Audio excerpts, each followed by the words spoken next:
नमस्कार सभी विद्यार्थियों को। आज हम एक बार फिर आपके सामने विज्ञान विषय का कक्षा 7वीं का अर्धवार्षिक परीक्षा प्रश्न पत्र लेकर आप हाजिर हो गए हैं।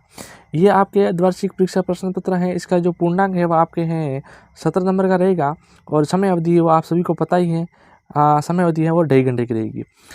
विज्ञान के अंदर आपके किस प्रकार के प्रश्न आने वाले हैं हाफ ईयरली एग्जाम में, तो उसको भी हम तैयार कर लेते हैं, जैसे हमारे बोर्ड एग्जाम में अच्छे से नंबर से हम पास हो सकें। तो सबसे पहले देखिए, पहला प्रश्न दे रखा है, कीटों को पकड़कर अपना आहार बनाने वाला पादप कौन सा है। यहाँ पे आहार बनाने वाले पादप के बारे में बताया गया कि कीटों को पकड़कर ऐसा कौन सा पादप है जो कीटों को पकड़कर अपना भोजन बनाता है, भोजन ग्रहण करता है। दूसरा क्वेश्चन है, मानव शरीर की सबसे बड़ी ग्रंथि कौन सी है। 4 ऑप्शन दे रखे हैं, 4 ग्रंथियों के नाम भी दे रखे हैं। इनमें से सबसे बड़ी ग्रंथि कौन सी है वो हमें इस आंसर में लिखना है।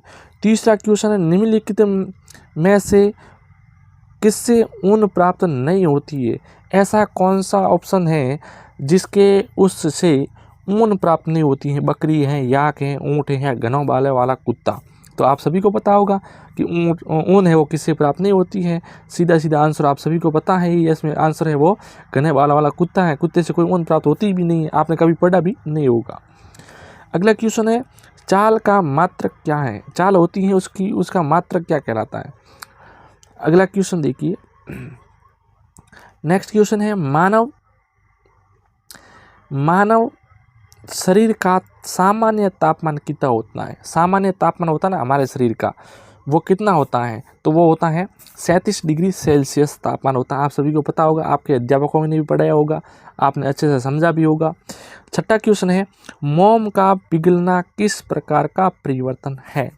अब मोम होता है, मोमबत्ती आती है, वो मोम वो पिघलता है तो किस प्रकार का परिवर्तन होता है। रासायनिक होता है, भौतिक होता है, या अब दोनों हैं, या इनमें से कोई नहीं। एक आध इनमें से किसी को परिवर्तन होता होगा। यदि आप वीडियो पहली बार देख रहे हैं तो हमारे YouTube चैनल को आप प्लीज़ सब्सक्राइब कर दीजिएगा और वीडियो को लाइक कर दीजिएगा। हम इसी प्रकार के कक्षा 7वीं के, 8वीं के, 6वीं के सभी विषयों के पेपर प्रश्न पत्र, वार्षिक के भी और अर्धवार्षिक जो एग्ज़ाम चल रहा है, अर्धवार्षिक के मदद दे रही हैं, प्रोवाइड करा रहे हैं। साथ में जो वार्षिक परीक्षा आएगी उसके भी पेपर आपको यहाँ पे आपको उपलब्ध हो जाएंगे। उसके साथ साथ आपके संस्कृत में किसी भी प्रकार की कोई भी समस्या है तो कमेंट बॉक्स में आप कमेंट करिएगा, वहाँ पे हम उसका आंसर प्रोवाइड करवा देंगे। साथ ही हम इस चैनल पे कक्षा 6वीं, 7वीं और 8वीं, 9वीं और 10वीं के संस्कृत सब्जेक्ट होती हैं, उस संस्कृत सब्जेक्ट को पूरा का पूरा प्रत्येक पार्टों का यहाँ पे अपन रिवीजन करेंगे, जो आपके अच्छे से अच्छे नंबरों से पास होंगे। क्योंकि मैं भी एक संस्कृत का अध्यापक रहा हूँ, तो उसके बारे में हम चर्चा करेंगे। तो चलिए, आप चैनल को सब्सक्राइब कर दीजिएगा, कमेंट में कमेंट जरूर कीजिएगा, पेपर किस प्रकार का है, कैसे नहीं। आपको इसको डाउनलोड कहाँ से करना है वो भी मैं बताऊँगा। इसके उत्तर हैं वो मैं पेपर पे नहीं बता रहा हूँ, लेकिन आपको उत्तर भी कहाँ से प्राप्त करने हैं और ये पेपर है आपके सभी के फ़ोन में कैसे डाउनलोड करना है वो भी मैं बताऊँगा। तो वीडियो को अंत तक देखिएगा। मैं बीच में बताऊँगा कि आपको पेपर कहाँ से डाउनलोड करना है वो तो वहाँ से आप जाके पेपर डाउनलोड भी करिएगा और साथ में आंसर शीट भी आप वहाँ से डाउनलोड कर सकते हैं। इसलिए वीडियो को एक बार पूरा देखिए, जहाँ मैं बताता हूँ वहाँ तक, फिर आप वहाँ से आप डाउनलोड कर दीजिएगा। अब देखिए, सबसे पहले प्रश्न पे वापस चलते हैं। 7वां क्वेश्चन, निम्नलिखित में से किस स्थान पर चक्रवात आने की संभावना नहीं होती। अब चक्रवात है जो कौन सा ऐसा स्थान है जहाँ पे नहीं आता है, उसके बारे में बताना है हमें। 8वां क्वेश्चन, सूर्य के प्रकाश में कितने कण विद्यमान होते हैं। जो सूर्य का प्रकाश होता है, किरणें जो सूर्य की धरती पर पहुँचती हैं, उस किरण के अंदर, प्रकाश के अंदर उसमें कितने वर्ण का मतलब होता है रंग, कितने रंग विद्यमान होते हैं। 8 होते हैं, 7 आपको पता होगा। बेनी आप पीनाला 7 रंगों का होता है, तो इसमें 7 रंग बिल्कुल सही आंसर होगा आपका। 9वां क्वेश्चन है, विद्युत धारा के चुंबकीय प्रभाव को सत्यापित किया जाता है। अब विद्युत धारा का जो चुंबकीय प्रभाव होता है, आपने पढ़ा होगा कि उस प्रभाव को सत्यापित किसके द्वारा किया जाता है, किसने सत्यापित किया था, यानी सत्यापित करने वाला जो व्यक्ति कौन था, वैज्ञानिक कौन था, उसका नाम आपको बताना है। आपने अपने पाठ्यक्रम पर जरूर पढ़ा होगा। अगला क्वेश्चन देखिए, अगला क्वेश्चन है 10वां क्वेश्चन क्या कह रहा है कि पादप का जनन भाग कौन सा होता है? पादप का वो जो जनन भाग होता है वह कौन सा होता है? जनन पत्ती होती है, तना होता है, मूल या था पुष्प। अब जो उत्पन्न करने वाला भाग तो पुष्प में से अंकुरित होंगे, या फिर मूल में से होगा, या फिर तना में से, या पत्ती में से, जो आपको आता होगा। चलिए अगले क्वेश्चन पे। अगला क्वेश्चन है सही शब्द का चयन करते हुए रिक्त स्थानों की पूर्ति करनी। अब यहाँ पे रिक्त स्थान की पूर्ति करनी है हमें। रिक्त स्थान संबंधी प्रश्न दे रखे हैं और साथ साथ में आपको जो ये डायग्राम दिख रहा है इसके अंदर जो शब्द दे रखे हैं उन शब्दों के इनमें से आपको खाली जगह पढ़ना। पहला प्रश्न दे रखा है, देखिए पहला 11वां है, खाली जगह संबंधित प्रश्न है 11वां क्वेश्चन है। उसमें बताया है कि धूम्रपान हमारे रिक्त स्थान को क्षति पहुँचाता है, इससे कैंसर भी हो सकता है। धूम्रपान करने से क्या होता है? धूम्रपान हमारे शरीर के बारे में इसमें बताया नहीं है, तो हमारे फेफड़ों को क्या करता है? क्षति पहुंचाता है, जिससे कैंसर भी हो सकता है। पवन पृथ्वी के रिक्त स्थान तापन के कारण उत्पन्न होती है। पवन पृथ्वी के कौन से तापमान में के कारण, कौन से गर्मी में, सर्दी में, ऐसा कौन सा है? नहीं ना, तो यहाँ पे ऑप्शन के बारे में बताया है जलवायु तापन के कारण। तो यहाँ का राइट आंसर हमारा क्या होगा? जलवायु परिवर्तन होता है, उसके कारण जो तापमान है वो उत्पन्न होती है। अगला 13वां क्वेश्चन देखिए। 13वां क्वेश्चन है दीर्घ अवधि के मौसम का औसत रिक्त स्थान कहलाता है। दीर्घ अवधि का मौसम है, उसका औसत क्या कहलाता है? औसत क्या बताता है वो आपको लिखना है। 14 क्वेश्चन ऐसे परिवर्तन जिसमें नए पदार्थ बनाए जाते हैं। नए पदार्थ बनेगा, आपको सबको पता होगा, वो रासायनिक परिवर्तन कहलाता है। 15वां क्वेश्चन है सभी प्रोटीन जो कि हमारी कोशिकाओं के भाग में होते हैं, के बने होते हैं, किससे बने हुए होते हैं?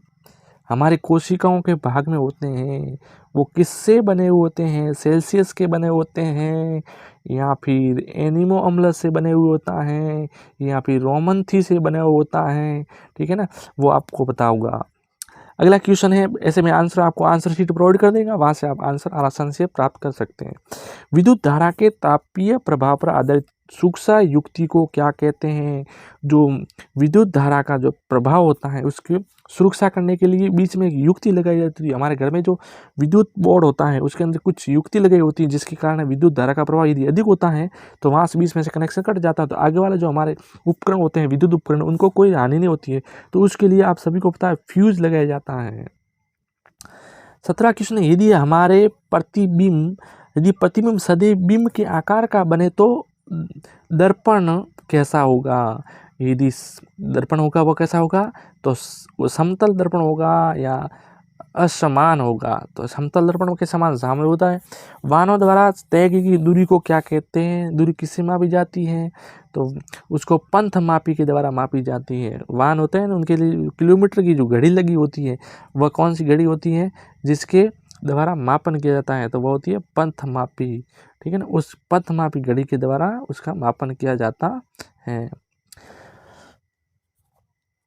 घास खाने वाले जंतु कौन से हैं? तो घास खाने वाले जंतु उनको क्या बोलते हैं? घास खाने वाले जंतु होते हैं, इसमें ऑप्शन में दे रखा है अमीनो अम्ल।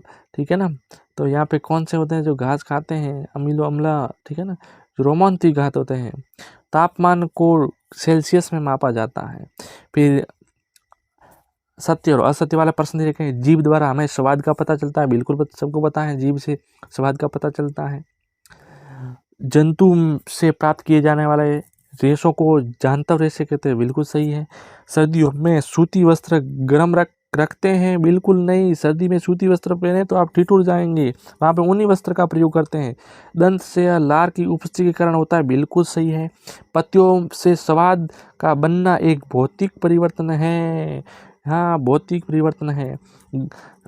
गर्म वायु गर्म होने पर प्रसारित होती है और ठंड होने पर संकुचित होती है, राइट है। पादपों में प्रकाश संश्लेषण केवल दिन में जबकि श्वसन केवल रात्रि में होता है, बिल्कुल राइट है। युग्मनज का विकास केवल बीज में होता है, राइट है, बिल्कुल बीज में होता है। 29वां क्वेश्चन है, दो शहरों के बीच की दूरी किलोमीटर में नापी जाती, राइट है। वास्तविक प्रतिबिंब को पर्दे पर प्राप्त नहीं किया जा सकता है। इस प्रकार के प्रश्न आपके आने वाले। अब हैं आपके मिलान करने हैं। पहला है अमरबेल कैसा है? रेशम कीट का भोजन है, लार है, ऊन देने वाला जंतु है, परजीवी है। शक्र, तो ये अमरबेल है, ये परजीवी है। शहतूत की पत्तियों का भोजन करते हैं रेशम कीट वाले। कार्बोहाइड्रेट क्या है? शर्करा है। लार ग्रंथि क्या करती हैं? लार निकालती हैं। या क्या है? ऊन देने वाला जंतु है। ठीक है ना। उसके बाद 29वां क्वेश्चन, विद्युत धारा के किन्हीं दो प्रभावों के नाम लिखने हैं। अंग्रेजी भाषा के वर्णमालाओं के उन अक्षरों को लिखिए जिनके समतल दर्पण में बने प्रतिबिंब बिल्कुल उन्हीं अक्षरों जैसे होते हैं। जैसे एस है, इसको दोनों तरफ घुमाएंगे तो वैसा ही दिखेगा। ठीक है ना। एक जैसा दिखने वाला, जैसे एम है, ये भी कोई परिवर्तन नहीं आता है। ठीक है ना। एन में भी कोई परिवर्तन नहीं आता है। ये है वर्णमाला के वो अक्षर जिसमें समतल दर्पण में एक समान दिखते हैं। परागकण किसे कहते हैं? फूल के ऊपर होते हैं छोटे छोटे बीज, उसको परागकण कहते हैं। आप सभी को पता, आपने टीचरों ने पढ़ाया वही होगा। निम्नलिखित स्थिति के लिए गति के दूरी समय ग्राफ की आवर्ती बनाई। आवर्ती चित्र नियत वाले शहर, ये आवर्ती चित्र हैं। 40वां क्वेश्चन है, सारी क्रियाकलापों के बाद हम भूख क्यों नहीं लगती हैं? अब भूख क्यों नहीं लगेगी? आप खाओगे नहीं तो भूख नहीं लगेगी, या खाएंगे तो भूख लगेगी? क्या है वो आप सभी को पता है। अगला क्वेश्चन है, मौसम और जलवायु में से किसमें तेजी से परिवर्तन? मौसम में परिवर्तन जल्दी से होता है या जलवायु में? तो परिवर्तन सबसे ज़्यादा मौसम में होता है। मौसम कभी भी चेंज हो सकता है, लेकिन जलवायु है वो धीरे धीरे चेंज होती है। ऊष्मा चालक व ऊष्मा रोधी के दो उदाहरण लिखने हैं। ऊष्मा चालक कौन कैसे है, ऊष्मा रोधी कौन है, उनके दो उदाहरण बताने हैं आपको। अगला क्वेश्चन है, निम्न के अर्थ लिखिए। ऊन कटाई और रेशम कीट पालन, इनके दो अर्थ लिखने क्या होते हैं? रेशम कीट भी आपको पता होगा, शहतूत की पत्तियों खाता है। ऊन कटाई की मतलब भेड़ बकरियां उनकी ऊँट काटी जाती है, उसके बाद में वस्त्र बनाए जाते हैं। भोजन के प्रमुख अवयवों के नाम लिखिए। भोजन के अवयव लिखने आपको, 7 अवयव, कार्बोहाइड्रेट वगैरह आपको लिखना है। जीवों को खाद्य की सुरक्षा क्यों होती है, ये भी आपको आंसर लिखना है। और ये सभी आंसर प्राप्त करने के लिए इसके नीचे वीडियो को नीचे एक लिंक दे रखी है, जरा उस लिंक पे क्लिक कीजिए। उस लिंक पे क्लिक करने के बाद जरा 7वीं क्लास के ऊपर वाले पर क्लिक कीजिए। उसके बाद में आपको वहाँ पे आपको ये पेपर है यूट्यूब मिल जाएगा, और वहाँ से आप आंसर शीट भी डाउनलोड कर सकते हैं। यदि चैनल को सब्सक्राइब नहीं किया है तो वहाँ पे आपको पेपर वगैरह कुछ नहीं प्राप्त होगा, ना आंसर शीट प्राप्त होगी। आपको एग्जाम में ऐसे ही बाके फाड़ने पड़ेंगे। वीडियो को देखने के लिए धन्यवाद।